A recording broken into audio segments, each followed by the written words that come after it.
नमस्कार मु Deepti दीप्तिस full lab को आपण मानकु बहुत बहुत स्वागत। आज आम गोटे स्पेशल सरबत बा लस्सी बनैबा। आउ ए जो लस्सी बा सरबत को आपण जेकोसी उपास व्रत दिन मानकरे हो नहले अलगा नॉर्मल दिन मानकरे भी बनैकी पी पारिबे। आउ सबुठु बड़ कथा है पिला मानक पई भी ए जो ड्रिंकटा गोटे बेस्ट हेल्दी ड्रिंक बहुत ही टेस्टी लगे तो से माने भी आराम से पी पारिबे। तो ये जो स्पेशल लस्सी बनवाई ये देखूँ मु गोटे बाउल भरिकी नहीं फ्रेश दही दही जमी बेसी खट्टा नथिबा आपण से दहीटा यूज करेंगे बा फ्रेश दही आपण नेबे।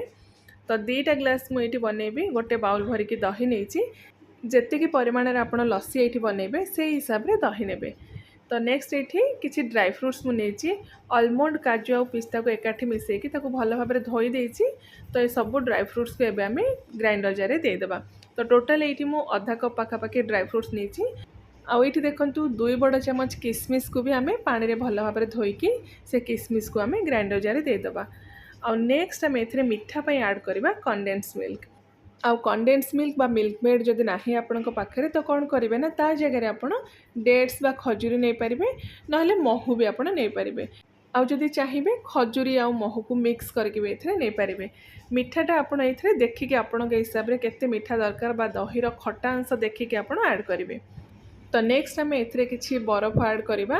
ये स्टेज रे आप बरफ पकईकी ग्राइंडिंग करेंगे ना जिते सर्व करेंगे पीवा टाइम ड्रिंक्सटा से टाइम भी आप बरफ ऐड करके पी पारे।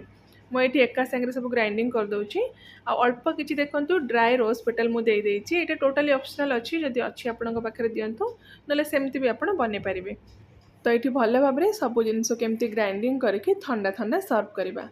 आउ ये ना मुझे सहित गोटे टिप्स शेयर करी जदि आपंकर ड्राई फ्रूट्स भल भाव में ग्राइंडिंग होनी तो कौन करेंगे ना टिके समय जहाँ सब ए ड्राई फ्रूट्स यूज होती सब ड्राई फ्रूट्स को अल्प समय बतरे देवे नहले ड्राई फ्रूट्स सबको फास्ट आप ग्राइंडिंग करके टिके पाउडर बनईदेवे देन बाकी जिनस देकी आप ग्राइंडिंग करेंगे।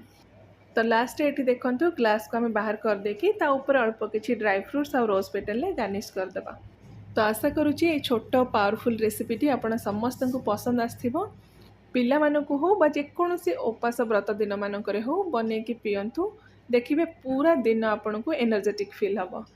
तो जदि आज छोट रेसिपीटी पसंद आछि प्लीज़ वीडियो को लाइक और शेयर करदेवे। चैनल नुआ थिले चैनल को सब्सक्राइब करने को भूलिबेनी। मु आउ थरे गोटे नुआ रेसिपी नहीं आसबि।